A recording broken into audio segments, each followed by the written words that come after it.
Sorry for the hitches that we have had this morning, afternoon, and I'd like to welcome all of us to this webinar, World Children's Day. We are told to be to emulate children. So I know with all the challenges, we still want to be happy about today so that we don't miss the rich menu that we have in this day.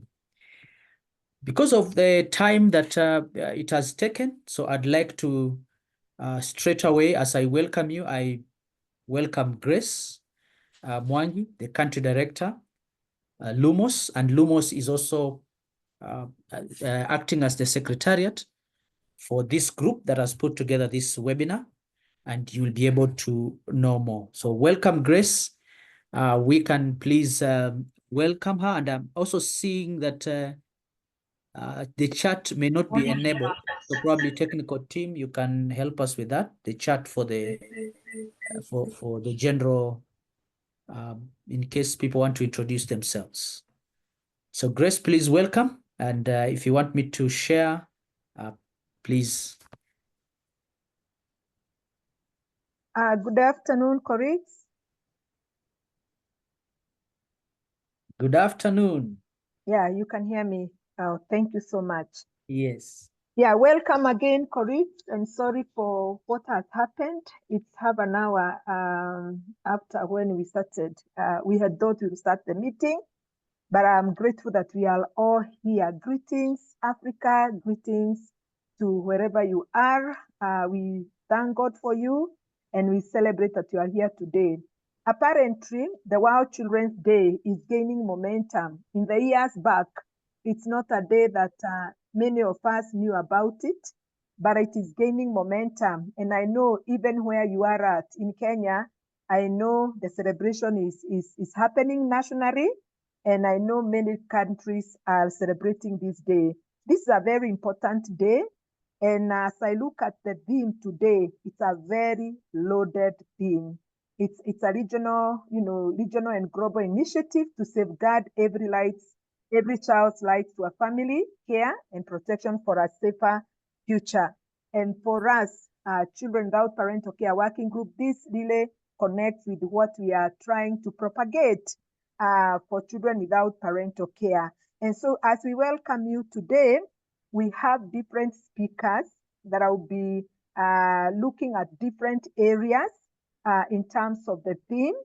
And one of our speakers today is Honorable Musiwa, who is a Special Rapporteur on Children Without Parental Care at the Committee of Experts. And because time is not on our side, I'm going to welcome Honorable Musiwa, and she'll be sharing with us, and she'll be looking at policies and efforts that are being made to promote care reform. Welcome, Honorable Musiwa.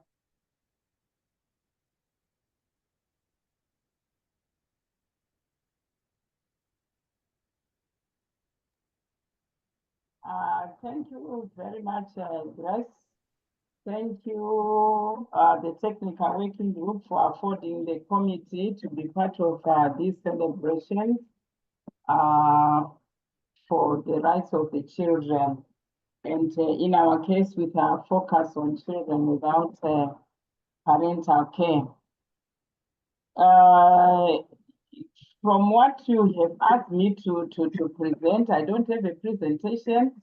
I just believe that I'll make it like a dialogue, just talk rather than putting a slide there. Also, I think it will save our time, which we have lost a little bit. Children without parental care, from an African committee's perspective, they have a lot of challenges which they face. Maybe before I go into the policies, I know you have not asked that question, but let me just form a foundation to go further to the policies. They face a lot of challenges within the society, besides just facing a challenge whereby they do not have a family, they don't have parental guidance. Wherever they are being looked after, there are issues which they are faced, they are very complex, and the intersectionality of the issues makes them more vulnerable. You find that children without parental care, from the study which we did as a committee, they have a great potential of not attending school. They are always left behind. Also, the problems in accessing healthcare service provision. Thus, they are prone to suffer from conditions like malnutrition. They are also prone to suffer from issues of sexual violence, and accessing a medical service can be a problem for them. They've got also increased vulnerability in terms of sexual exploitation, child labor, and at the same time, for those who will be put in institutions as a place of safety, if we might say, they have a greater risk of vulnerability of suffering from orphanage trafficking, and they have social stigma and exclusion. And from the question which you have asked me, what is it then that we are doing as a committee in terms of policy to ensure that children without parental care in Africa, they are protected, they enjoy their rights just like any other child? We have the African Charter on the Rights and Welfare of the Child, which we are all quite aware of. And this charter on the rights and welfare of the child, specifically Article 18, highlights the critical role of the family in the upbringing and development of a child. It underscores the family as the natural unit and basis of society, which should be afforded the necessary protection and assistance to fulfill its responsibilities. Also in the Charter, we have Article 19. It emphasizes on the rights of the children on parental care and protection, calling on state parties to ensure that if a child does not have a family, at least there has to be an alternative form of care which should be put into place. And besides the African Charter on the Rights and Welfare of the Child in terms of policy, we also have got Agenda 2040, which is premised on Agenda 2063, Aspiration 6 specifically, which also speaks in simple terms and in summary on the promotion of the well-being of children in Africa. For we say that they are the future for the African region.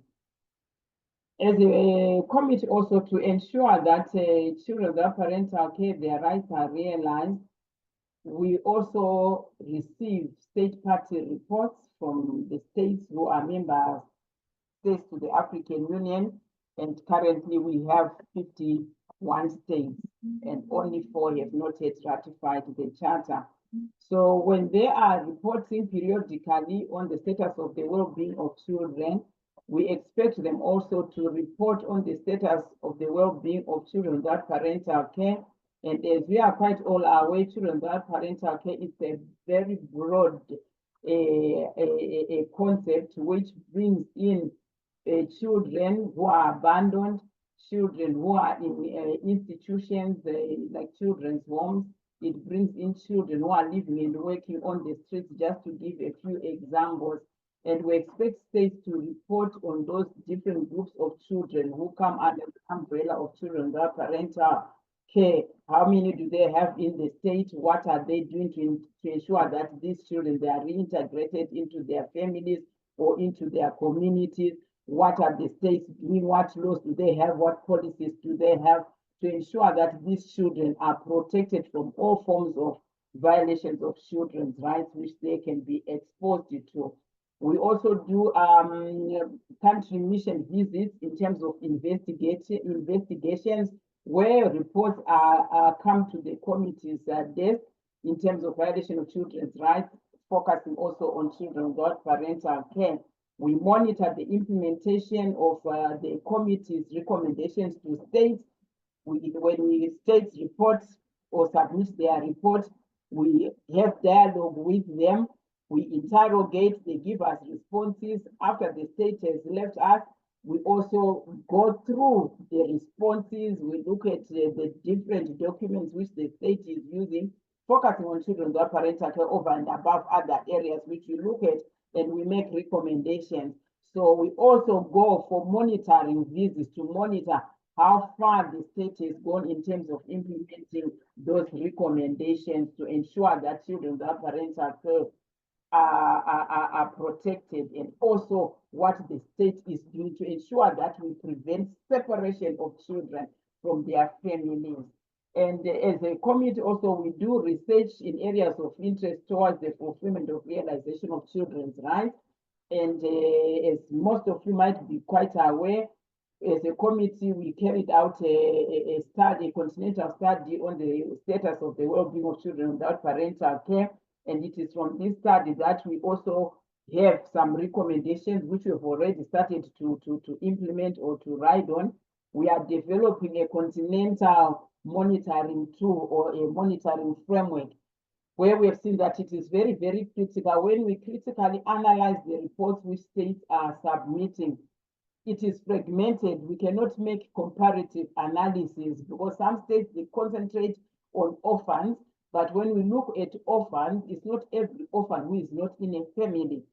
It's not every orphan who is not in a community set up in a system where they are protected and they are in a family structure. But you find some states that they just focus on that. Some states, they put their more strength on children who are living and working in the streets. So we are saying, right, let's look at the whole broad aspects or concepts of children without parental care. Let's assist the states to come up or to develop indicators where they will be monitoring their progress, and us as a committee also be monitoring the progress of each individual state vis-a-vis the different groups of children without parental care. And also we are saying that as a committee, we are going to be having a centralized database for the committee where it's depository, states will be depositing, and we'll be carrying out our comparative analysis with states and also doing individual analysis for the different states to note progress, and we assist the states in different recommendations which we would come up with. And from that study of the continental study which we did, another recommendation which came up was that of us coming up with a general comment for general comment, Article 25 of the Children's Charter. Yes, it will also be critically looking into other articles like 18 and 19, which I've already mentioned, to ensure that we assist us to really understand what is it that they have to do to ensure that children are not separated from their families, and if ever they're separated from families, what is it states should do to ensure that children are reintegrated or they are put into better alternative care systems, and that gradually, depending on the resources of each state, the focus is care reform from an African Union perspective, because we are encouraging states to have homegrown solutions to ensure that no child is separated, no child is institutionalized. And in addition to that, in the last session, which we held as a committee, our 43rd session, which we held 2 months ago, we also came up with a resolution, and it was agreed by the committee that we need to develop a continental transitioning framework. From our analysis, from the monitoring visits which we have been doing, and from the learning visits which we have also been doing as we went to the different countries in the different regions of Africa, most countries, I would not want to speak of a percentage because it's not scientific, but most countries, they don't have transition framework completely. It's just haphazard. If a child is in an institution, they reach the age of 17, they are just told your time is up, and they go out. Some they're ending up living and working in the streets, which is not even safe, and it's not even a positive move for any country, especially when I'm saying they are the future of the different states.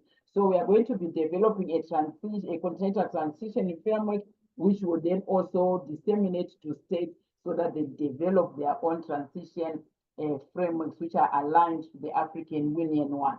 And we also do advocacy with the different stakeholders, the governments, TSO, civil society organizations, to promote the thrust which we are focusing at of care reform. We disseminate the different documents which we have, the different researches which we do, and also share information through the visits which we do. And sometimes we go for learning visits. We also go to different states just to disseminate the information, to capacitate the legislators around these issues of care reform or children without parental care. We also work with the different REX regions and also different parliaments. We've already initiated with the SADC parliamentarians around this issue of children without parental care. And for states, maybe though it has not been asked, states across Africa, they are at different levels developing policies which will promote the protection of children without parental care. And also many states, they have policies in place for parenting to ensure that children are not separated from their families. Children's acts are being put in place also as a measure to ensure that either if we have those children without parental care, they are protected, they are reintegrated in different forms. Where we have no children who have not been separated, we strengthen the family system to prevent family separation, and the community systems to ensure that children are protected and they will not be separated from their communities, which they are natural to them, and also they are not separated from their families. Grace, in a nutshell, I hope I've summarized. I was also looking at our time, but I'm here for any questions. Thank you very much. I submit. Thank you so much, Honorable Musiwa. That was very well articulated. And more so, the milestones you have highlighted in terms of the policies or frameworks that have been developed and are being developed. And I'll highlight the MNE on children without parental care and general comment and the recommended transitioning framework. Thank you. Also, you have highlighted that there has been fragmentation in terms of the focus on children without parental care. And within the member states, you find there was no clear framework guiding in terms of the responses and service delivery. And that's why the recommendation on transitioning framework is there, and it's something that you are looking at to be developed in the future. You have also highlighted the essence of children without parental care growing in family environment, and that links well with the care reform agenda that is gaining momentum in Africa. Thank you so much. I must say, from Secretariat Children Without Parental Care, the momentum and the growing awareness of children without parental care in Africa has grown since you connected with the children without parental care. We feel the work that the committee is doing, and more so, we feel the work that you have done in terms of promoting the agenda for children without parental care. I also want to highlight, you have mentioned about what is the role of the committee in terms in promoting or enhancing the agenda of children without parental care, which was very, very clear in terms of the member states reporting, and also you do monitoring. And with that, I want to highlight, you have mentioned about the visits you have done in different countries. And for the members who are here today and those that are visiting us today, we are aware Honorable Musiwa has visited East Africa, and she's willing with others to visit your regions so that they are able to document or gather practices that can be put in a compendium, and they can be included in the AU compendium to inform good models or good practices that can be scaled up within Africa. As she has mentioned, she's here with us. And so if you have a specific question, please feel free to drop it so that you can be able to respond to it. With that, I'm going to invite, is it Patricia who is the next? Patricia, if you are with us, kindly, the floor is yours.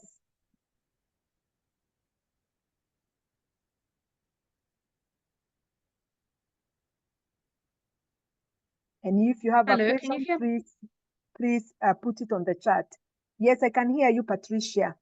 Okay, sorry, am I next on the agenda? It's actually Indrani Saka, but Patricia, you can go ahead. I don't think Indrani's here yet. Okay. Yes. All right, no problem. Okay. I was just a bit, yeah, I was a little bit unprepared, but I'm good to go. So I'm sharing my screen. Can everybody see my screen? Yes, Yes. Yes. Okay. All right. Yes, you are. Sorry, I'm just to minimize the oh, there we go. So good afternoon, everybody, and thank you for resolving the technological glitches and for being able to get me on board. My name is Patricia Martin, and I am a child rights advocacy specialist.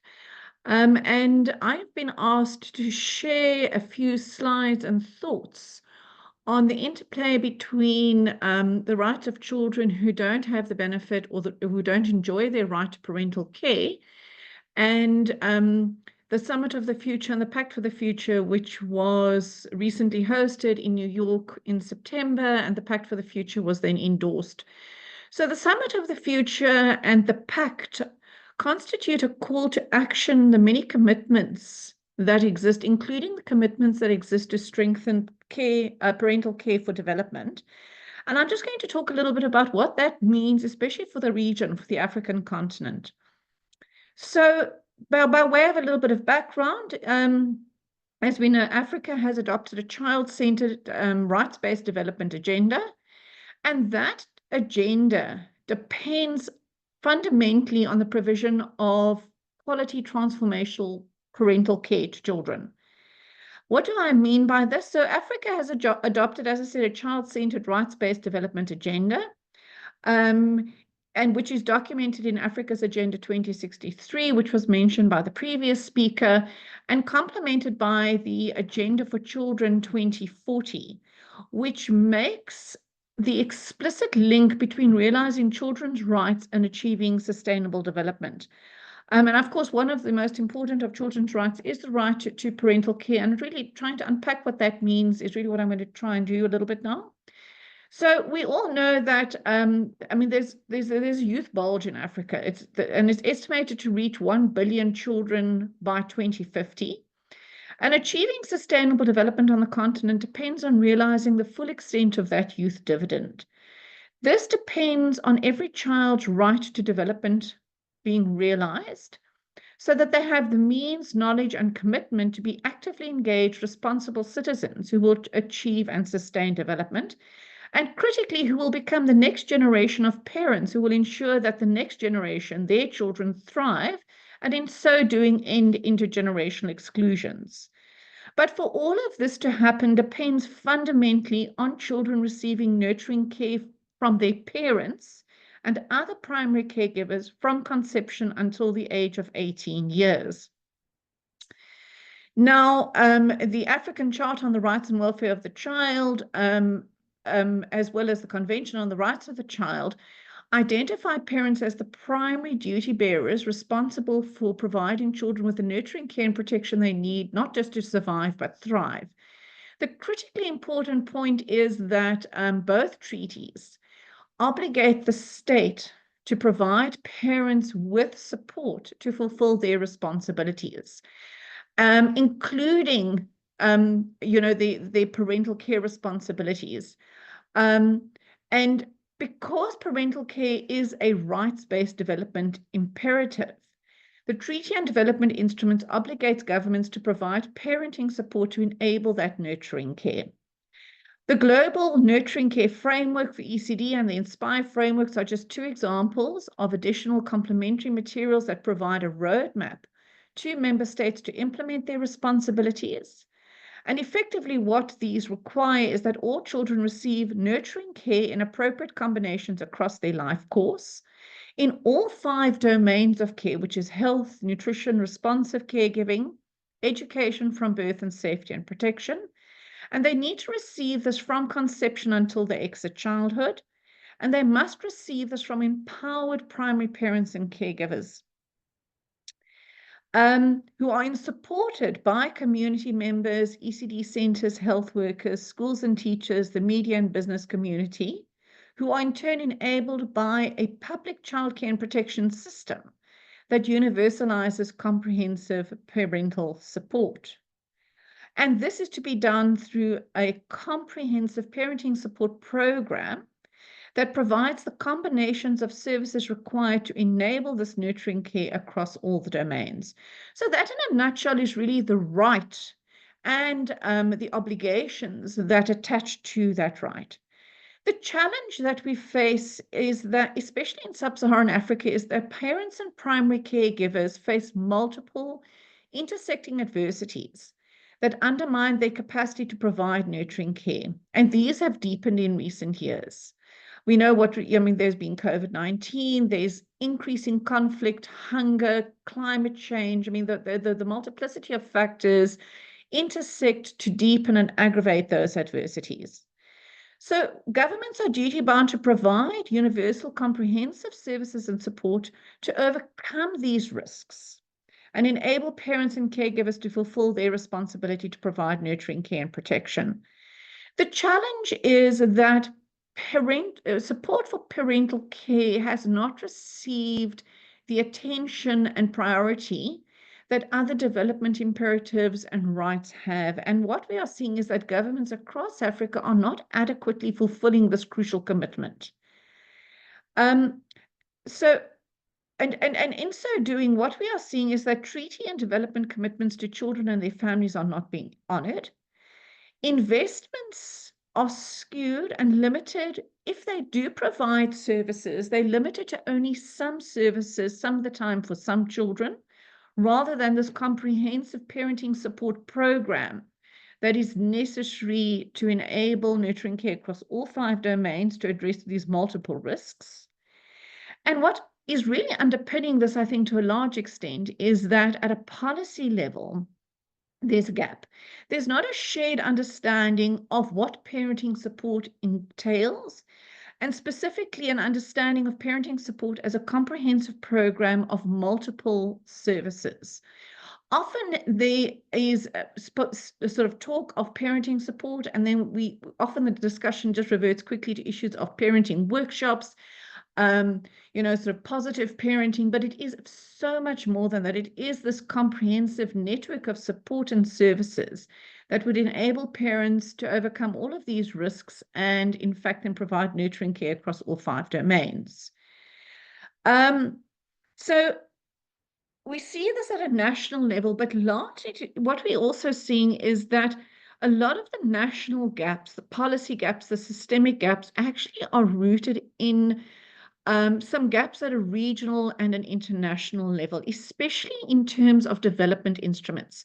So the Convention on the Rights of the Child and the African Charter on the Rights and Welfare of the Child are quite good in terms of the focus on parental support, although we'll look later on and see that, that there can be some strengthening there. But what is really important, this issue of parental support is completely neglected in development instruments, such as the SDG agenda. Children's development and parenting support are often then just located around the issues of early child development or education. And in reality, when governments plan, their first port of call are the development instruments and not the treaty instruments. So the gap in the development instruments is really problematic. But even within the treaties, although it is embedded in the treaties, the previous speaker also spoke about that, we don't have any general comments providing authoritative guidance on what it is that must be done to fulfill this commitment around parenting support. There are many frameworks, as I mentioned earlier on, such as the Nurturing Care Framework and the Inspire Framework, but they don't have legal status, and member states can pick and choose when to apply them. And generally, when one looks across the continent, they are very haphazardly applied. And one cannot use them as legal instruments against which to hold role players accountable. And what this does with these gaps and weaknesses at the regional and the global level, this then fuels fragmented national responses to parenting support, which are then marked by gaps and critically sustainability challenges. And as a result, Africa faces a wide and increasing nurturing care gap. And this is because of increasing intersecting adversities that disempower parents and other primary providers of nurturing care, alongside the historical neglect of parenting support programs at a public provisioning level. And this is negatively affecting regional progress in achieving transformation and development. We know that regional and national development has stalled. The 2024 SDG report clearly indicates that regional and national development has stalled on the continent, and gains that were previously made are being lost. And just to look at this comparatively, globally, 17% of goals are on track. So globally, we're not doing well. However, in Africa, less than 6% are on track. And this is fundamentally because children are not developing and exercising their potential. And this is largely because of the quality of the parental care or the lack of parental care. A recent World Bank study showed that it is directly attributable to the care environments that children are born into. And the losses start early with poor outcomes that build across the life course to deepen and further entrench inequality. And this is especially amongst young women who will now carry the torch for nurturing care, who continue to remain at higher risk of social, economic, civic, and political exclusion. So the lack of parental care really is fatal to transformation that we need to see in Africa. What I thought I would do is just share with you what I'm talking about in a theory of change diagram. So we know that our goal is to achieve the SDGs, and in Africa, that is now obviously extended to 2063 in terms of Africa's agenda. In order to achieve the SDGs, human capital for sustainable development has to be increased. But what we see on the continent is that this is in fact not happening. And the reason for this is because every child is not developing their full potential. This in turn is because of lack of parental care, and the losses in terms of development build upon each other across the life course to result in poor outcomes at a population scale once children exit childhood at the age of 18. And this in turn is because parents are not receiving the support that they need in an integrated way. They are receiving only some of the services and some of the support, some of the time, and that's only for some parents. Particularly missing are health services for development, parenting or family support for responsive care, early education, parent-led education in homes and in communities, and our parental engagement in later basic education. And ultimately, this is because our national childcare and protection systems are not sufficiently robust and compliant with the treaty obligations to prioritize and to ensure the universal provision of this comprehensive package of parental support. So I just wanted to paint the picture very quickly around what the commitments are and why we have those commitments. So there's a very clear obligation, and there's a very clear set of treaty obligations and then commitments to provide universal parenting support, but these are not being fulfilled across the continent. So the Summit of the Future and the Pact for the Future was convened and resulted in a call to action existing commitments. And this is really where the intersect happens with this current initiative and the Summit of the Future and the Pact for the Future. The UN responded very decisively to the unfolding crisis in terms of stool development by convening the summit in September 2024 in response to the growing crisis. It acknowledged the link between stall progress and the failure to honor the many treaty and development commitments made by member states upon which the rights-based sustainable development agenda depends.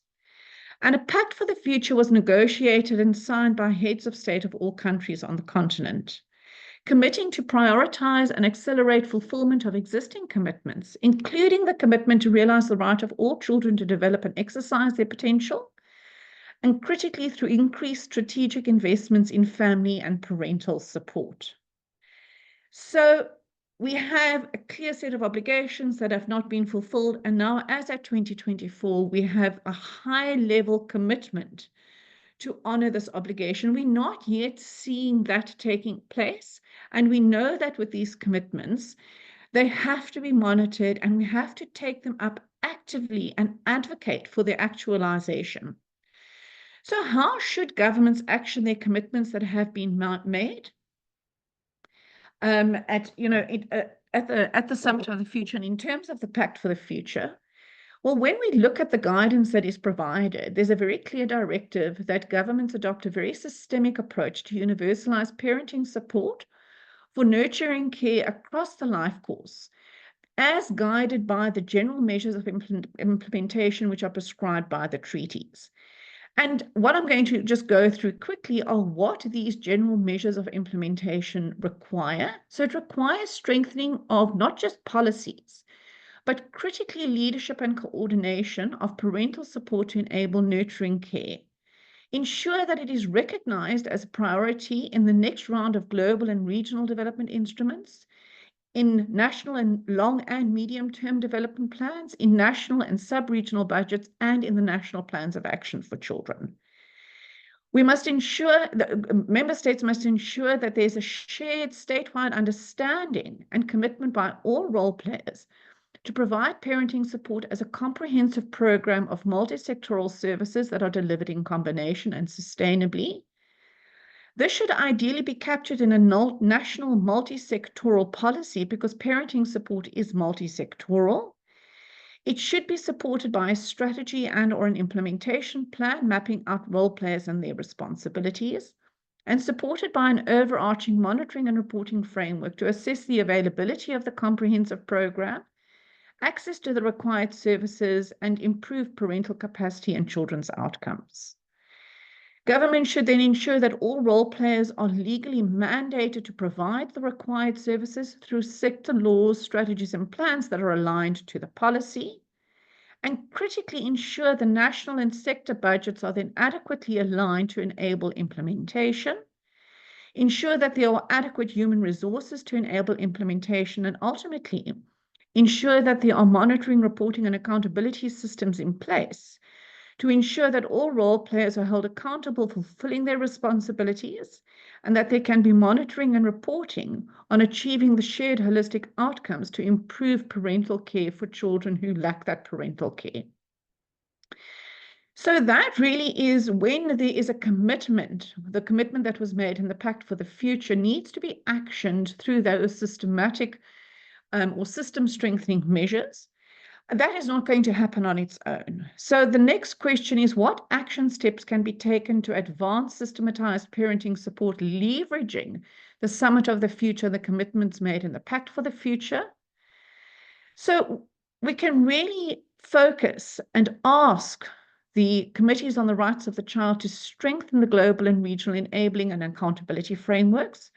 For example, developing a general comment on measures of implementation around parenting support, being more vigilant in monitoring government's actions through treaty reporting and promoting change through concluding observations, and ensure the treaty on development currently in progress at the UN addresses the issue directly. We need to advocate and hold governments accountable for honoring the commitments made at the Summit of the Future. The domain of parenting support is new, it's specialized, it's evidence-based, and it requires technical support to ensure that national systems are strengthened based on the evidence and law. And there's a capacity gap for making that happen. So there's a huge scope for providing technical support for supporting governments to strengthen their national systems. Raise awareness of the commitments that will exist in treaty and development instruments, and then particularly the recommitments in the Pact for the Future amongst CSOs, Parliament, and other oversight structures. And we should be monitoring and reporting on progress or the lack thereof to national, regional, and international oversight bodies. So I'm sorry I rushed that a little bit. I realized we were running out of time, but thank you very much. I hope that that proved useful and was not too rushed. Yeah, thank you so much, Patricia. That was very, very, very useful and very clear. And three things that I have picked. That there is need going forward to ensure the existing commitments have been implemented. There are quite a number. And number two, the strong linkage between the parental care and the outcome of the children development. There is that strong linkage. If you don't invest in the parenting, in the capacity of the parents, all allowed, the outcome of the children will always be seen, and children will lag behind. And my question is, are you going to give us the presentation so that we can be able to look at it and process it in our different levels? And I see also quite high advocacy work that needs to be done, because these policies are there nationally, regionally, and even globally. But what are we doing with it?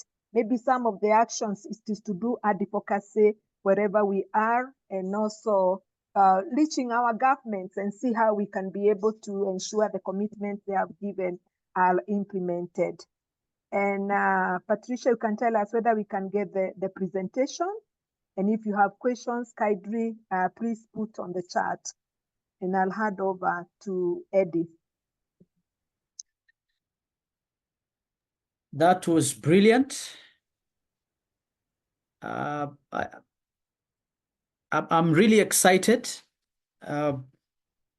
Sorry. Very, very excited about the place of parenting, as has been highlighted there by Patricia, and downloading for us the Summit of the Future and the connections that finally you're talking about a nation developing, you go back to that nurturing care. We would like to kind of take a breather a bit. So I would welcome Mwanguzi to take us through this bit, and then the next part we'll introduce Indrani for the next session before we finish part one. As we had indicated, we have two parts. The first part we are introducing, and then the next part we are making a connection to social protection. Mwanguzi. Thank you, Eddie.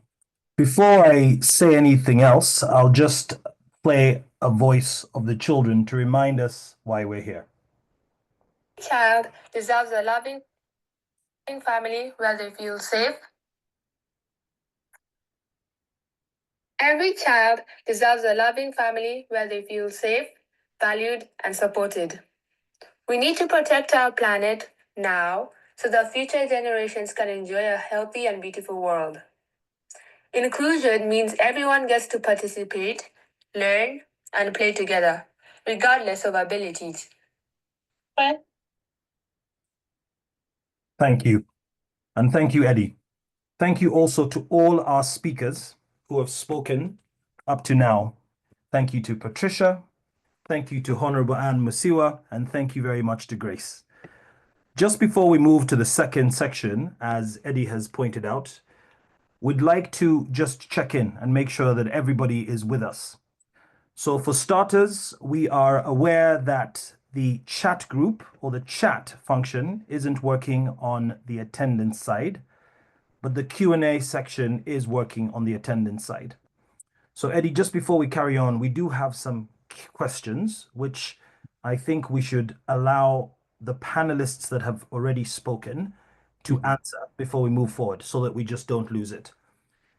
There's one here, and I think, Marie, you might have also picked up on another.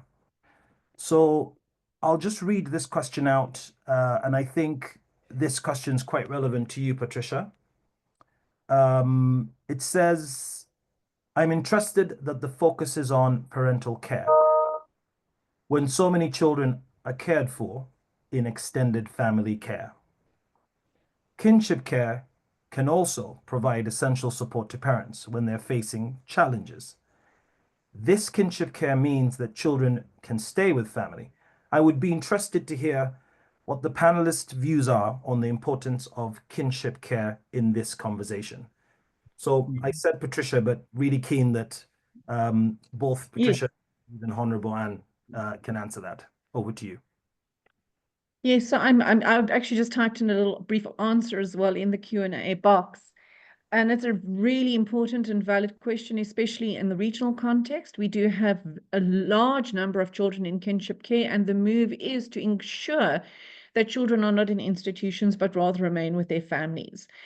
And when we talk about parental care, and this is exactly one of the points that I was raising in the presentation that I made, is that there's so much confusion when we talk about parenting support. Parenting support is support for the act of parenting and caregiving to enable nurturing care. And it applies to parents as well as all other primary caregivers. Now, when it comes to kinship care does come with a number of challenges. There's not always an easy transition. And what I mentioned as well in terms of the treaty obligations is that the parenting support program in any country has to provide a universal sort of basic package of parenting support, but that parenting support program must recognize families and children that are experiencing additional risks and are exposed to additional adversities, and develop specialized and responsive programs that respond to those challenges. One of those special groups would be children in kinship care, children in foster care, children in alternative care. So what we do, and this is why we need a comprehensive program, because as I say, it's really not about parenting, but about the act of providing nurturing care from the point of view of the primary caregiver, regardless of who that primary caregiver is. But our policies and our systems have to recognize that some caregivers require more additional and different support or combinations of support. And we simply have to be sure that there are screening, referral, and support systems in place, and that there's a mandate to provide the required support. So I hope that does answer the question. Thank you. Thank you very much, Patricia. Back to you, Eddie. Okay, great. You had said there was another question that Maria had picked. Maria, you can confirm before we move on. No, it was the same question, actually, Eddie. I think it was that question. However, Eddie, just in terms of checking in, I know that the translation, they were having some challenges. Can I just check with translation again, very quickly? Kindly. Claudia, are you there? I am there, but I'm not assigned in the booth, so I cannot switch languages and I cannot speak because you will hear me. The panelists will hear me as well. In the main conversation. In the main conversation, yeah. And did you try to log back in as a panelist? No. I didn't because I thought that maybe it would disrupt the whole meeting and maybe I wouldn't be able to reconnect while the other speakers were talking, but now I'll try. Okay, please do go ahead and just let us know through the chat group. Okay. Back to you, Eddie. Thank you. Great. So we are still in part one of the sessions and would like now to introduce Indrani. We had 3 panelists for the first part one. This is the regional and global initiatives to promote the better care of children. So we've heard from Honorable Anne Musiwa, we've heard from Patricia Martin, and now we're about to hear from Indrani Saka, Child Protection Specialist, UNICEF, ACERWC. because of time, I think kindly you're able to share. Good. Okay, there we find you. Yes, welcome. You have a presentation you'd want to share from this side? Thank you, Eddie. Can you confirm you can hear me well? Yes, I can hear you Thank you well. so much. I would like to share my screen if that's possible. Great. You can, yes, please go ahead. Just one moment.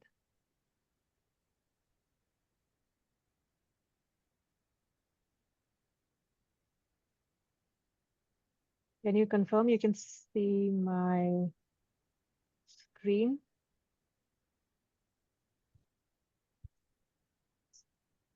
There it is. There it Yes. is. So you can put it in presentation mode.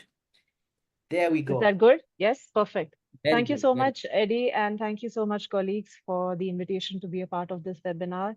And thank you to all the panel members, and I'll write on the existing protocols.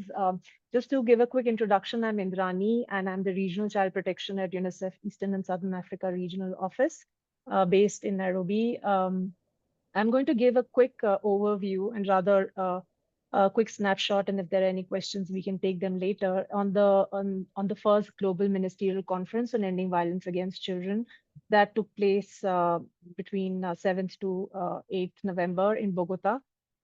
Just to quickly give an overview, many colleagues may already know about it, but just to share some of the key highlights that came up from the whole experience at the webinar, sorry, at the conference itself.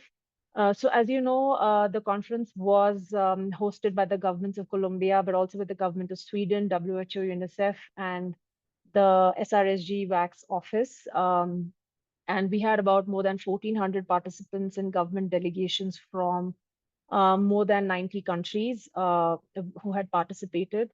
Along with the government delegation, we also had civil society organizations, UN agencies, academia, private sector donors and foundations, and also children's delegation and young people's delegations, as well as survivors network that joined the conference. This conference was, of course, unprecedented in the sense that this is the first ever global ministerial level conference for ending violence against children. And the whole idea when UNICEF and WHO brought this together was to really bring to forth the momentum on ending violence against children and really accelerate our joint actions across countries to achieve the SDGs on ending violence. Moving forward, just to share a few key outcomes from the Global Ministerial Conference. As I mentioned, there were about more than 90 countries that participated, but just to share a few key highlights in terms of the outcomes from the meeting. One is the Bogota call to action, which has currently been endorsed by 43 countries already, which essentially talks about the centrality of child rights and well-being to the whole SDG agenda and prohibition of all forms of violence against children, investing in evidence-based prevention approaches, and also strengthening the capacities of child protection systems. So system strengthening was a big focus of the whole Bogota conference, and integrating the risks that are also associated with the situation of digital technologies that we are seeing increasingly, where children are extremely vulnerable for violence, and also collaboration with civil society, highlighting the fundamental role of having children and young people and public survivor engagement at the core of engagement, but also implementation of initiatives to address violence. As you, many of you may know, in the lead up to the conference, quite a few of the countries had a national preparatory session to sort of, which was basically a moment of advocacy with the government on prioritizing violence against children. But this was also a preparatory phase to prepare pledges or commitments from countries. And just from our region, from Eastern and Southern Africa region, I can actually confirm and say that out of the 21 countries in the region, 19 countries actually made very strong pledges. And across African continent, we had about 35 plus countries that have joined. Again, making very specific pledges and commitments. Some examples are highlighted here. For example, 8 countries across the globe pledged to pursue legislation against corporal punishment. 50 countries committed to invest in parenting support to prevent violence against children, which is very critical to the discussion in today's webinar. Almost 50 countries committed to investing in school-based intervention to prevent violence against children. Tanzania, for example, from the Eastern and Southern Africa region, committed to introduce child protection desks in all schools, and various other countries committed to strengthening national policies that are specific to tackling violence against children. I'll be sharing this presentation later as well, so you can see the detailed pledges made by different countries. So all the pledges now are present on the global website of the meeting, and also all proceedings are also shared in the website itself. Another very important outcome of the meeting was a rejuvenated global alliance towards ending violence against children. Many of you already know about the pathfinding countries. 38 pathfinding countries that were earlier, again, under the Global Alliance are now going to be managed under the office of the ACERWC, which has been officially also launched during this meeting. And under the ACERWC, the Special Representative, the Secretary General on Violence Against Children, she announced the launch of this Pathfinder Global Alliance and also encouraged various other governments to commit towards ending violence against children, taking strong measures in terms of investment of resources and human resource to accelerate efforts to make children safe. And as we move forward, the Pathfinding Global Alliance will also have very strong accountability mechanisms, not only to have an understanding on what's happening on the commitments and pledges, but also to see how governments are faring on the different commitments that they have made under the Pathfinding Alliance. As you know, some of the 3 breakthrough approaches that were highlighted and something that we were championing as UNICEF and WHO at the global conference were on 3 specific breakthrough areas, which are evidence-based, and we know these are scalable solutions. One is on universal access to parenting and caregiver support. Then universal access to safe and enabling school environments. And thirdly, response and support services for children who need them the most. So the pledges, while most of the pledges revolved around these 3 breakthrough approaches, many countries made pledges over and beyond the 3 breakthrough approaches. But just to say that the aim is to move forward and scale these evidence-based solutions across different countries. Finally, something that's also very, very useful for the discussion today is the launch of the Child Protection Systems Framework of Action, which has been endorsed by quite a few of the countries globally. It's to ensure that there is a strong and inclusive child protection system that's the most cost-effective and sustainable ways to prevent violence against children. We know that through evidence that has worked in various countries. And robust child protection systems can also provide the architecture to scale the implementation of the strategies that we have for ending violence against children. The framework for action has, as I mentioned, has been endorsed across various civil society organizations, UN agencies. You can see the UN agencies listed, of course, along with UNICEF. There is also UNHCR, IOM, WHO, and the Office of ACERWC. And as of now, we have 12 governments, but we hope to get commitments and endorsements from other governments as well. There were a few important statistics and data that was launched before and during the conference. As you know, the conference also not only had the ministerial sessions, but also had a lot of side events and satellite events that went parallel with the pledging sessions as well, and high-level panels. One of the data released was on the estimates, the first ever global estimates on sexual violence against children that was launched by UNICEF. And also the international classification on violence against children was presented to the different government delegation as well.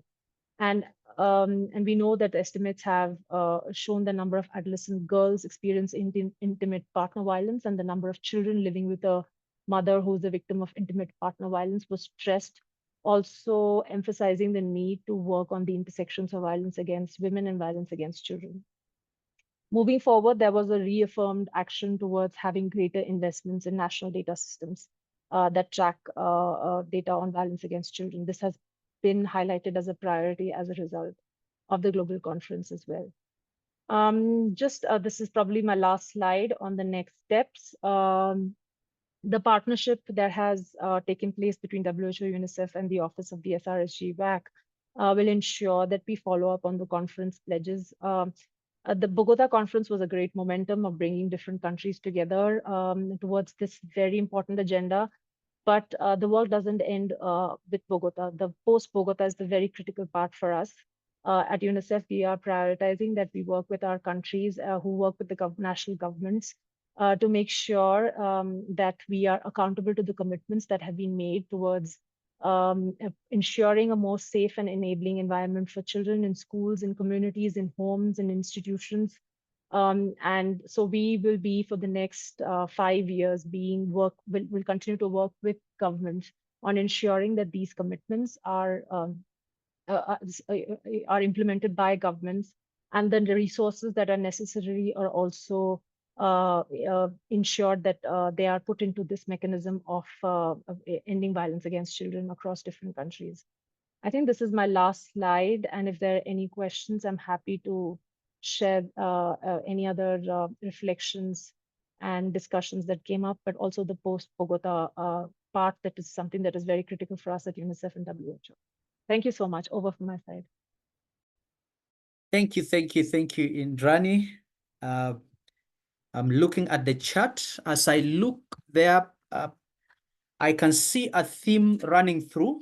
We are also talking about nurturing care here, and we talked about nurturing care at with the second speaker. We also mentioned it in the during the first session. I hear several things. There are these three approaches to support parents and caregivers, to have school-based interventions, and then provide support services to children as and when they need them. There's a big part there on data, the first ever released, and there is the way forward on the framework of action. 12 countries so far. However, I think as we are here, our job is to see how we can get the African countries in. I don't know how many of the 12 are African countries. So we want to see the African countries be in this, but so far we see that 1,400 participants encompassing 90 countries sending delegations, and almost 50 countries making different pledges, specific ones covering some of the areas that we have mentioned, strengthening capacity, the capacity of the different child protection systems being a key theme running through. Any questions that I can hear here? I can see, no, this is the last question. Mwanguzi, Yeul, if you can see any other question, please, you can inform me. I can give up one chance maybe for anyone of who wants to quickly, anything that you can see so that we engage Indrani before we go to prepare for this good, session. Eddie. There are no questions in the chat. We can carry on. And Eddie, I wanted to confirm that there was translation with another translator from the beginning. Claudia is now in the booth as well, so we have translation ongoing. Chat is working as well, so thank you. Oh, great. So there were two translators. It's only one who had not yet, but now is on. So that one is going on. So a big hand there to the technical team. Indrani, we want to say thank you as we move on to the second session. Thank you so much. I think I'm pretty excited because Lumos was involved in the local engagement with the children themselves to provide feedback to the government, to provide the pledges, which now were discussed in the Bogota conference. So I was one of the people that had boots on the ground when the children were giving their feedback, and I can see that it's going round until now. We are beginning to put these things into perspective and action. So next, to help us as we transit into the second session, we have Marie. I would like to introduce Marie briefly before she comes in. Just a moment with my technical bit here. Now Marie joins us from Hope and Homes. She is the EU and International Cooperation Advisor at Hope and Homes for Children. Previously, she had held roles at the European Parliament and in international education organizations. Particularly interested in advocating for the rights and well-being of the most at-risk communities, Marie strives to ensure the rights of children deprived of family care are upheld in international development frameworks. So Marie, welcome. And when you finish, please introduce the next speakers. Thank you. Thanks, Eddie. Thanks, colleagues from the technical side. I know that you're working very hard behind the scenes to make this webinar a success. Hello, colleagues and participants. I wish you all a very happy World Children's Day. And it's my pleasure and privilege to introduce the second part of our webinar today that's going to link childcare reform to social protection measures.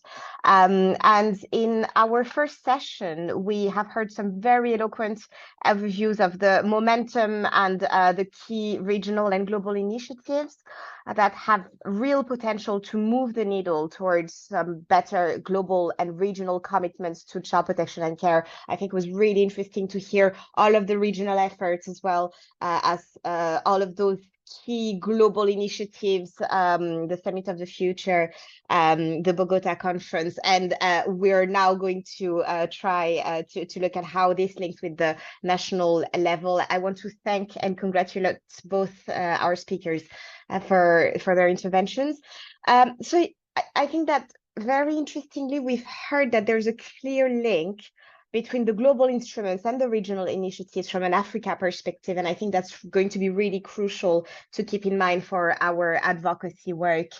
And in this second session, we're going to want to look at some promising national practices that aim at embedding family support measures into social protection systems in the aim of strengthening families and preventing family separation, and ultimately, of course, improving the well-being and the outcomes of children. I think the session is going to tie very well with the previous. At the global stage, we see that there's more and more international institutions, national governments that are committing to better protect children and support families and communities. But these commitments really need imperatively to be translated into concrete action at national level and support and reinforce national social protection systems.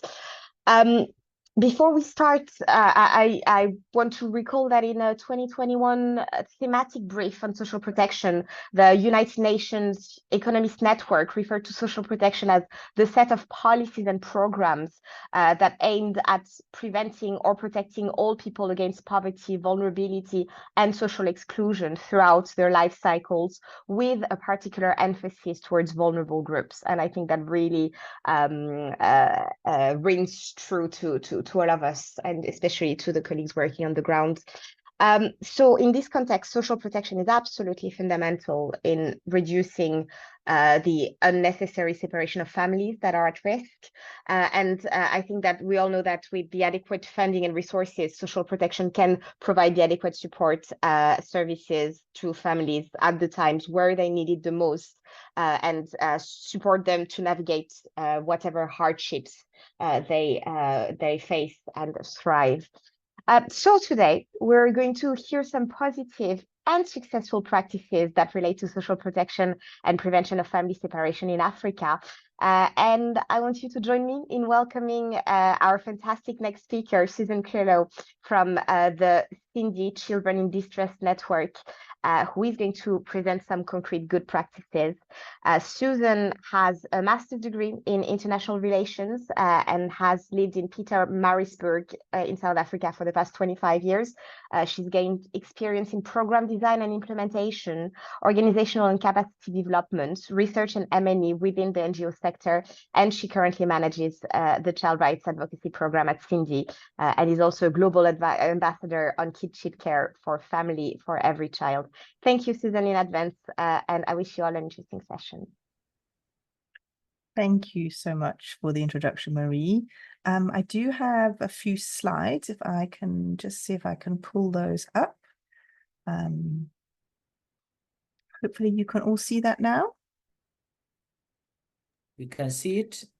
Wonderful. As Marie says, my name is Suzanne. I'm with the Cindy Children Distress Network, and we are a member of the Family for Every Child Global Alliance. And today I just wanted to share with you some findings from some research on social protection and children's well-being and care that we carried out in conjunction with the Institute for Development Studies. And the research was done in South Africa, in Ghana, and in Rwanda. I do see that my colleague Jonathan from Ghana is here on the call today as well. So if there are any questions around that, then hopefully he can hop in and support me in answering them. I've tried to keep this as short as possible because I know we're a little bit tight on time. So I've skipped out a few slides, but just to say, we did this research in about 2016, 2017. We had a regional launch in 2018. And the reason we were looking at the linkages between children's well-being and care was because there were many studies already around how social protection supports things like family separation or child marriage, access to education, birth registration, but not many that focused on well-being and care. So what the 3 studies aimed to look at was how can social protection prevent the loss of parental care or family separation? How can social protection support family-based alternative care? And how can social protection promote the quality of care and well-being of children? The programs that we looked at in the different countries were the LEAP program in Ghana, the VUP program in Rwanda, and then in South Africa, we looked at 2 social grants, the Child Support Grant and the Foster Child Grant. So in terms of preventing loss of parental care, the studies, all 3 of them found that cash transfers in terms of social protection can help in preventing the loss of parental care and support family reunification. I won't read through all of the quotes in the interest of time, but just to note that the studies did show a positive effect on prevention of loss of parental care. The studies also showed that transfers provide much needed support in providing foster care and kinship care for children who are outside of parental care, so as a form of alternative care. And this was again strong in all 3 of the countries. In terms of supporting family-based alternative care, there was some recognition that transfers can serve as both a positive and sometimes a perverse incentive. And so this really speaks to making sure that the system that is around cash transfers in terms of other types of services provided within the social protection system also need to be included along with those cash transfers. So for example, parenting support, social worker supervision and oversight, and just making sure that the correct checks and balances are in place when making those transfers. And then in terms of children's well-being and care, the transfers were shown to improve the carer's ability to meet children's material needs. So this would be basic things like food and clothing. But interestingly, the research also showed that it improved caregivers' ability to meet children's non-material needs. And this really speaks to the quality of the relationship between the caregiver and the child. And for those of us that work in child protection circles, we know that the strength of that caregiver, primary caregiver-child relationship is really a very protective factor in terms of risk for experiencing violence. And so this was I'm not going to say an unusual, but a slightly different finding to what other social protection studies had focused on. And I think it really started, in particular in South Africa, it led to a lot of debate around why it's important to include those type of cash transfers, particularly for children outside of parental care, and how it reduces caregiver stress and improves that relationship.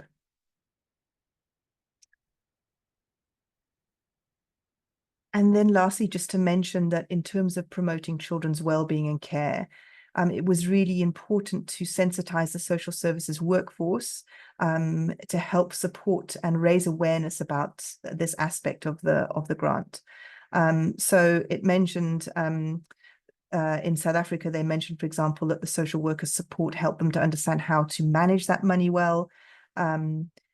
There were also some comments around the difference between cash transfer given to biological children and non-biological children within the same household and how this could create tensions. This was raised in Ghana. And then also some concerns raised about how sometimes the money is misused by the adults who receive it, and this can sometimes undermine the positive effects. And again, this just really highlights the need to make sure that social protection schemes are well integrated and that they aren't just providing cash transfers in the isolation of other forms of support. So in conclusion, this has really been a whistle-stop tour. Sorry, I know I've gone through this very quickly, but hopefully it gives you an overview. Social protection can help to prevent the loss of parental care. It can also support family-based alternative care and improve childcare and well-being. And these effects can be optimized when social protection provides meaningful support, is well implemented and goes beyond just cash. So it's integrated into a wider system. Adverse effects needs to be mitigated by putting safeguards in place and making sure that the system has got checks and balances. And more thinking is required regarding the roles and responsibilities in social protection, including the work of social workers. If you'd like to read more about the 3 studies, and there is also a synthesis report of the 3 studies looking at the areas of commonality across those studies, you can access them on the Family for Every Child website. They are listed under social protection and children's well-being and care. So I do urge you to have a good look. Yeah, very interesting studies and have led to a lot of advocacy for us nationally in South Africa, and I know also in Rwanda and Ghana as well. Thank you for giving me this opportunity to share with you today, and happy Children's Day to everybody. Oh, yes, thank you. Happy Children's Day to everybody. Now, we should have started with that. Okay, that is Wednesday, 20th. Suzanne, thank you very much. I had that cash transfer where it met the material needs, and at the same time, the non-material needs improvement. I think that's and I think it speaks of when you actually care about the children, it means that you really want to provide for them, and if you are unable, that particular struggle of trying to provide might affect the relationship again. I mean, and we can see the study showing us that. And yes, we have the adverse effects, as you have mentioned, but that should not cause us to shy away. But as you said, the last point there, more thinking needs to be put in place, that they should be, the last speaker spoke of strengthening the child protection systems. So meaning they should be, it's not being in isolation. All the other systems are being put in place, even as the cash transfer is being done, as we are seeing the positive effects and the protective factor of that relationship between the caregiver and the child, preventing violence. Yeah, that is great. That is great. Are we seeing any questions? Yeul, Mwanguzi, you can help me here. Any questions, any insights? We are at the tail end. So Eddie, no questions, but a note from our young people, and also thank you to Suzanne greatly for presenting that research. And also, as we've asked for the other presenters, if Suzanne could also email us her presentation, which we will make available in our format, obviously with your permission, to our wider network as well. So Eddie, in response and respect to what you and Suzanne have said about World Children's Day, let's just listen to this message. Yes. Thank you for listening to all of us. Thank you to Mary, Suzanne, and Rose. Remember, shaping the world's future isn't possible without truly including us and letting our voices be heard. Together, we can make a difference. And back to you, Eddie. Wow. Thank you very much. You've heard from the children themselves. And apologies from Rose, who had to attend to an a meeting that came in at the last moment, but we have asked for her presentation, which will be part of the compendium that we are putting together. And with that, I think we are at the tail end. So we'd like to begin to put the conclusive aspects together. Grace Mwangi, if you can join us. And I think this is also, if there are questions, I think you could begin putting them in as Grace Mwangi takes us through a bit of interaction as we do the way forward. Welcome, Grace. Yeah, thank you so much, colleagues and all the speakers. That is very informative and quite relevant information that will help us to be effective in our service to the children and the families. What I'm hearing, we cannot work in isolation when we respond to the children's needs. Yes, you know, we have come from a place where we only rescued the children and left the family without providing services. So what I'm hearing today from the speakers, we have to think about services to children, services to families, and that will come by because we have the right policies in place and the right budgets allocation in place. And if we don't have data in place, it will also affect our planning. And this is a session for questions and answers. And I'll open the floor if you have any question that you want to ask to the panelists, please feel free. And I'll also be asking Honorable Musiwa because she plays such an important role in terms of the highest body in Africa to be able to come in and share her reflection in response to what she has heard today from the different speakers. So Honorable Musiwa, kindly come in and share your reflections. Thank you.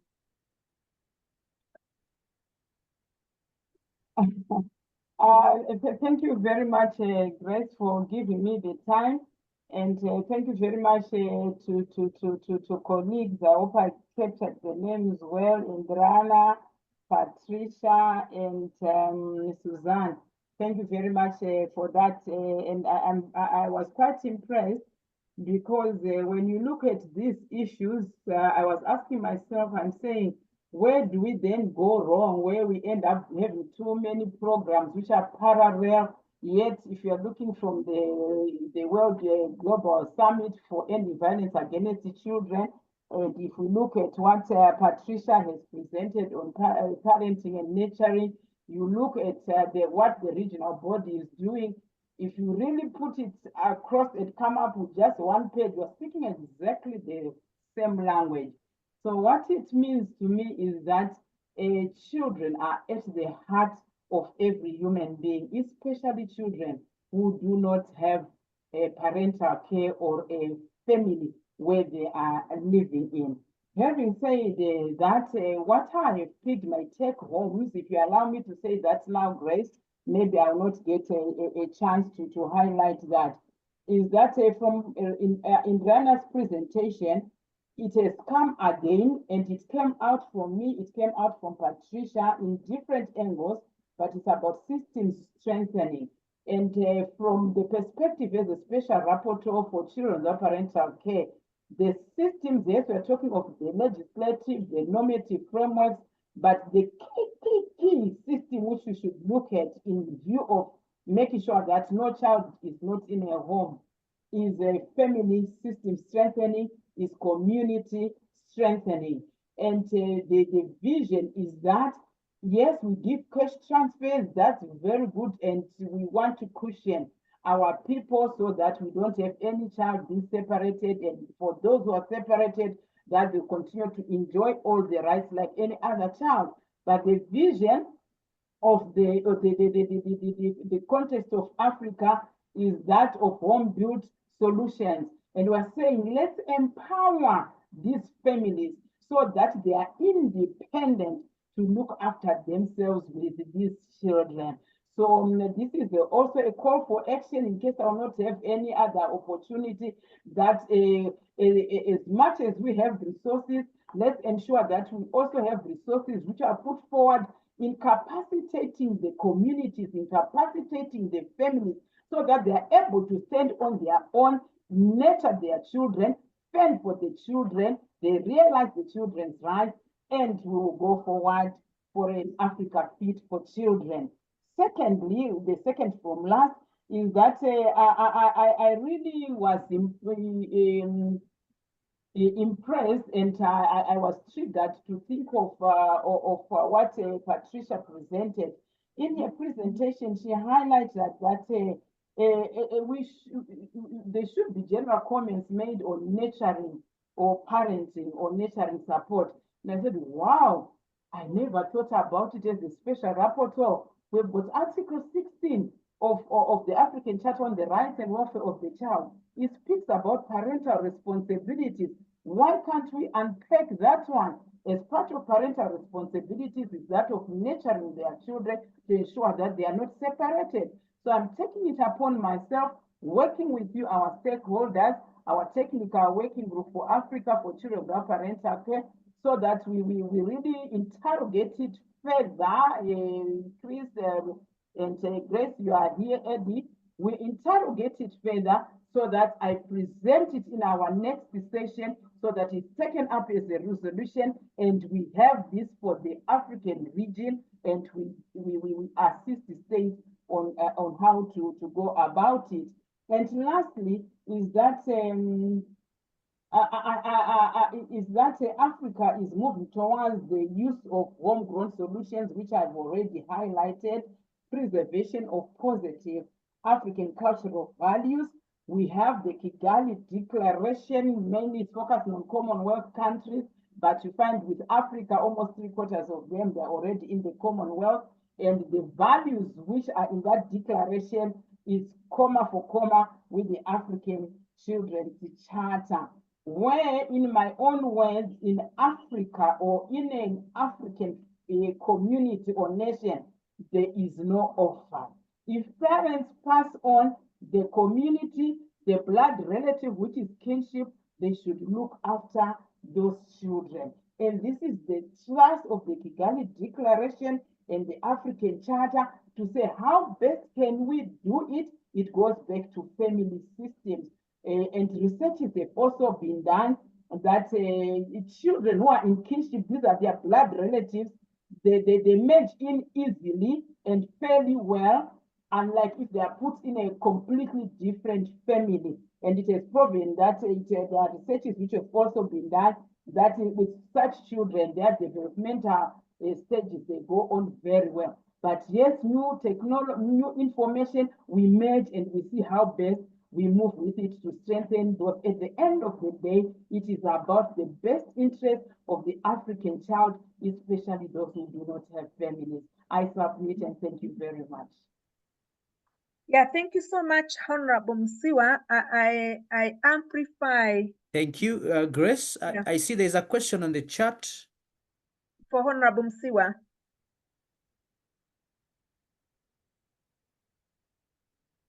Okay.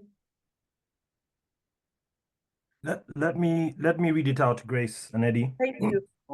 Honorable Musiwa, the question for you comes from a network of care experienced young people, and they've asked, how can they help you? It comes in two parts. How can they help you support governments to effectively do this work?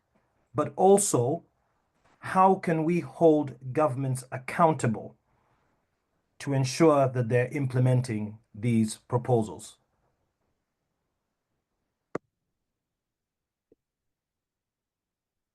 Thank you, Honorable Musiwa. Thank you, Chris. I miss the group of people who are asking this. I'm not very sure whether they're part of the technical working group, where definitely we'll be able to meet with them during our monthly meetings. We discuss, we dialogue, we interrogate, how we do it, and we find our pathway so that I'll raise it from a policy level at African Union level, We work together through the technical working group. And also, if you are an organization who is in the technical working group and you really want to have your voice heard, your ideas being taken into recognition and cause a greater impact through government, you need to have an observer status with the Committee of Experts on the Rights and Welfare of the Child. And if you go to our website, the document is there which actually guides you on how to have an observer status. And I strongly believe that is a great strength, because your voice, your ideas, whatever, it will always be taken in. And also, besides your ideas, we also want your ideas. You find that if a partner comes in with their ideas and they are part of us when they have an observer status, we recognize, we appreciate it, we are one. In other words, we'll be one. Unlike if you don't have an observer status, yes, you can speak to me as a special rapporteur, but the process is very long. Concept, analyze, try to convince the committee during an ordinary session, come up with resolutions. So this is one. If you are an entity with an organization within the technical working group, or not even in the technical working group, but you have interest in this, you go a step further if you have an observer status with us. For us as a committee, or for me as a special rapporteur representing the committee, you are very welcome. We really need these ideas, and we work together. How do we push governments? How do we do it?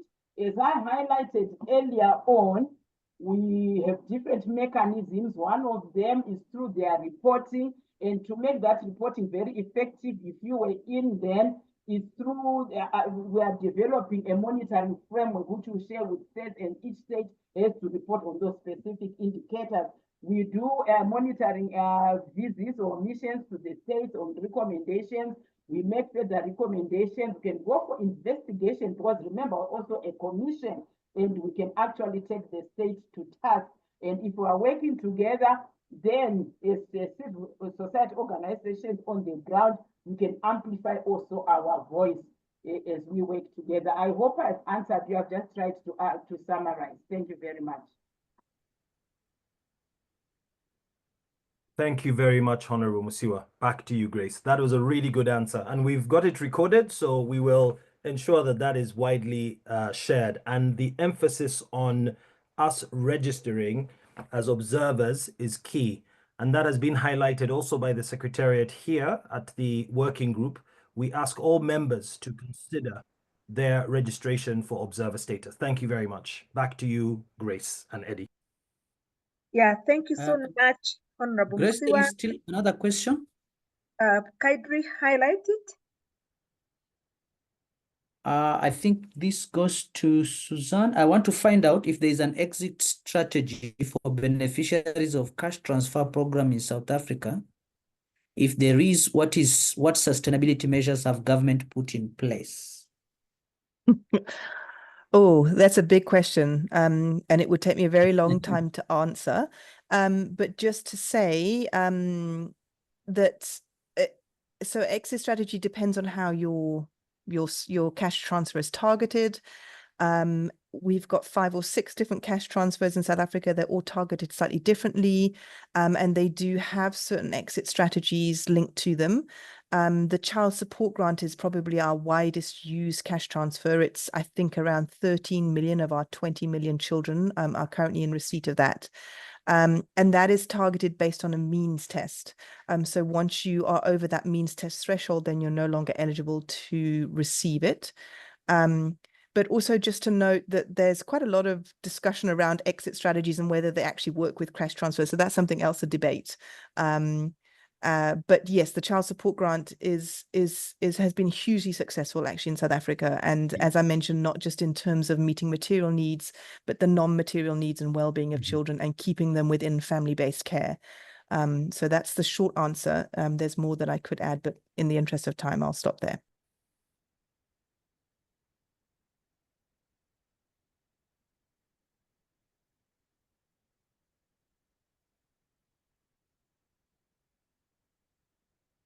Thank you, Susan. Are you still there? I am still here, yes. Okay, thank you so much.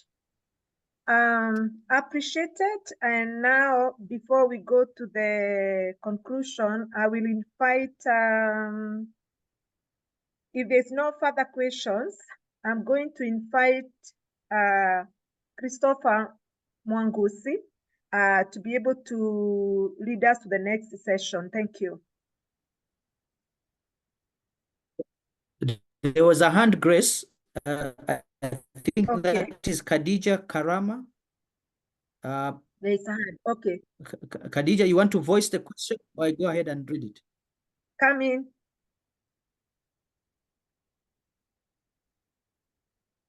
Okay, let me just read it.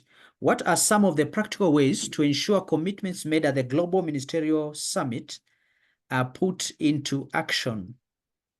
So I think that Indra can take that one, or any one of the panelists, because the action part is on our side.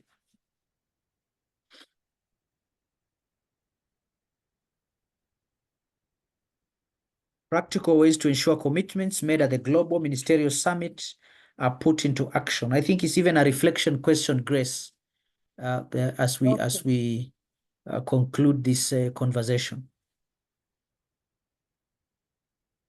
Okay. I think one way it is to ensure we are aware what pledges, what commitments that were made by the governments. For CSOs, wherever you are, if you are aware, then you are able to pick it up as an advocacy action to be able to amplify and to engage them. I'll give you a practical way I've done in Kenya. When I received the final pledges that were read by the government of Kenya, I have circulated them to all the regional coordinators in Kenya, meaning all the 8 regions in Kenya, the coordinators within the 3 agencies that are read matters to do with the children and the welfare of the family. They are aware what the government has committed. So I think having knowledge, and today we have been exposed even to other pledges and other commitments, having knowledge of what has been committed by the government, it will also help us to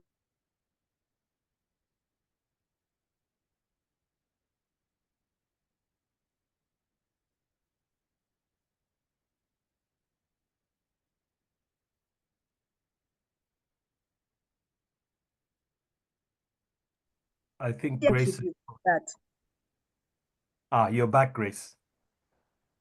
Yes. So thank you so much. I'll invite Chris to come in as we come to almost the end of this wonderful and exciting webinar. Thank you very much, Grace. And thank you all for attending. I will also add some gratitude to everybody. But as we conclude, because of time, we want to also advise and inform you that we have launched our new brand. So what you have known as the Africa Working Group for Children Without Parental Care still exists and will exist.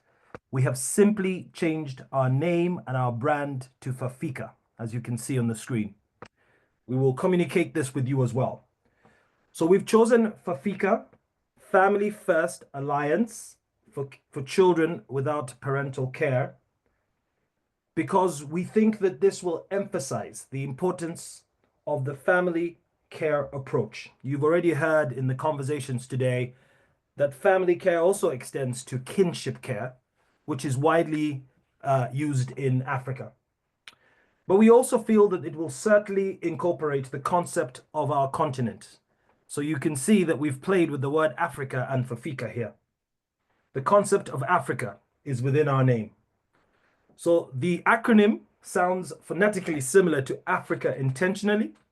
We have aligned it with that as well, reinforcing the organization's focus on the African continent. But that does not mean that we won't be speaking globally.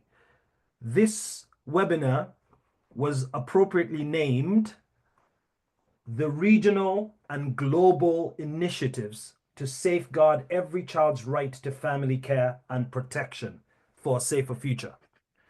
And so with that, we want to also remind you that despite the fact that FAFICA is working to bring together partners and organizations working in this space in its region, we also want this for every child across the world. We'll be communicating more about FAFICA in the next few days, our website, but you can definitely follow and like our LinkedIn page. It is simply fafica.org. So we want to thank you all for joining. We apologize for the delayed start and the technical issues. We've learned a lot from it and will improve as time goes on. So thank you all, and thank you for joining FAFICA today. Happy World Children's Day. Back to you, Eddie. Yes, Grace, we are good to go.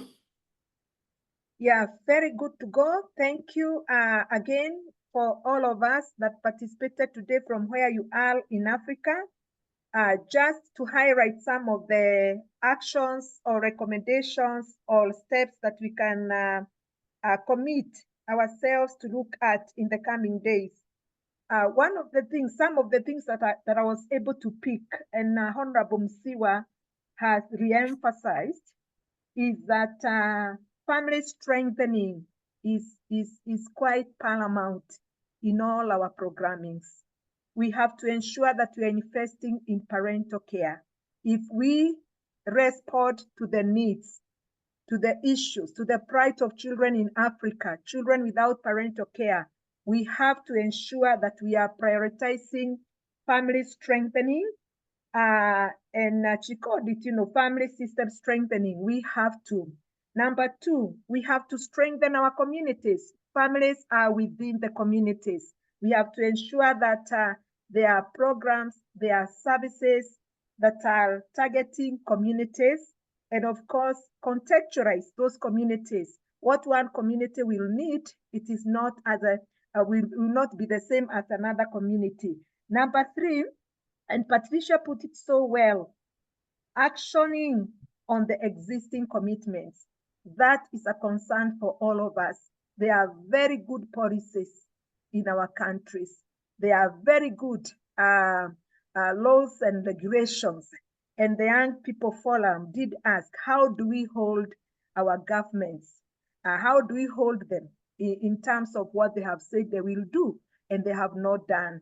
And that is coming to us always, when you engage children now, they are asking us, are you just engaging us for you to go ask for more money? What actions are you going to take after you engage us? So the issue is we have to commit and ensure that we are actioning on the existing commitments wherever we are. Number four, in Africa, and I'm glad that Honorable Musiwa has again highlighted it, it is general comment on the issue of parental care and all that comes to it. I noted that, and I think she has highlighted going forward, that is one practical aspect that we can look at and ensure that it is in place. Ed, if you have others, and of course, number five, homegrown solutions. There are good interventions and programs that are working in Africa. We just need to strengthen them and to scale them up wherever we are. Ed, if you have other few things that you can highlight in terms of the next steps, Kaidri, the floor is yours. I think it's just to confirm that the commitments, all of them surround the same things. It is from strengthening the families. Then we have the issue of the cash transfers or just social protection.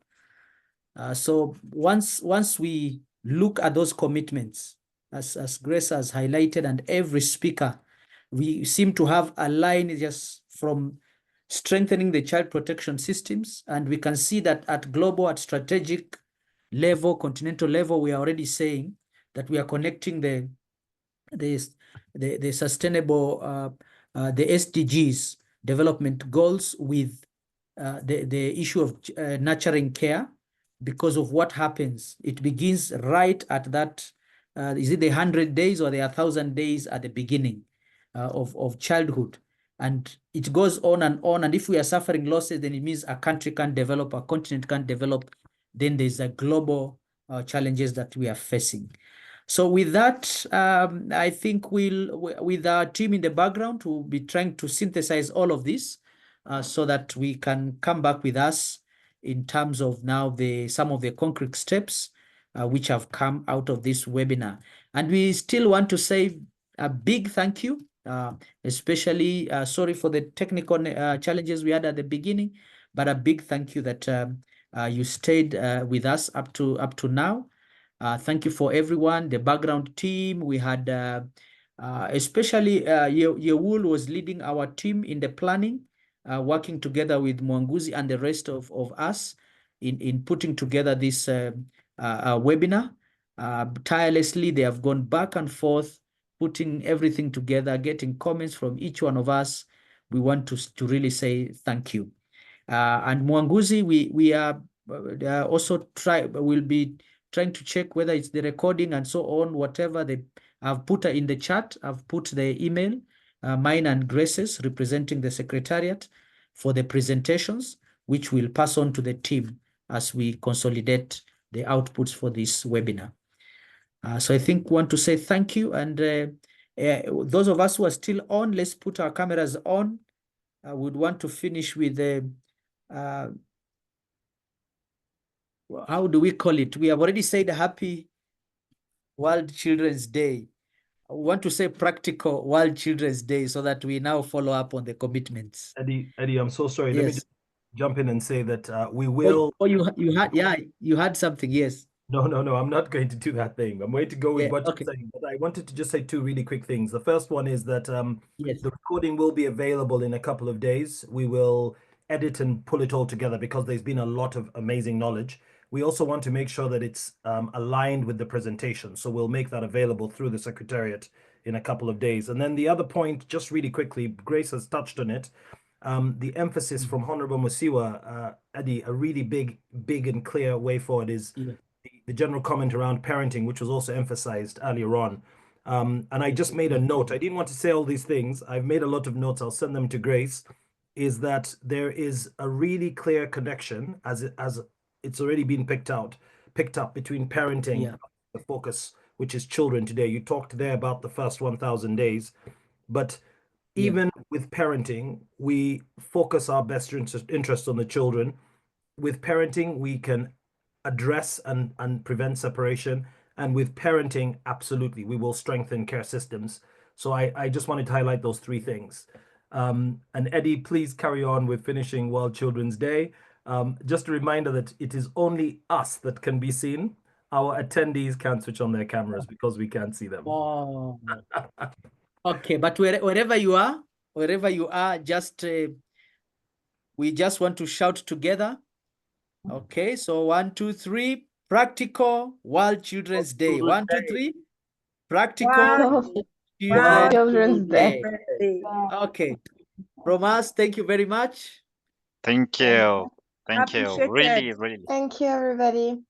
Thank you. Really appreciate the entire team in organizing this event. Thank you, Eddie. Thank you, Chris, Mary, and the entire branding team. Thank you very much. Thank you, Yobo. And thank you to our translators who will come back for the next session as well. Yeah. Bye. Thank you. Thank you. It's really nice to have you, Honorable Anne. Thank you very much. Thank you. It was an honor to be with you. Thank you. I appreciate that. Okay, thank you. Bye, everyone.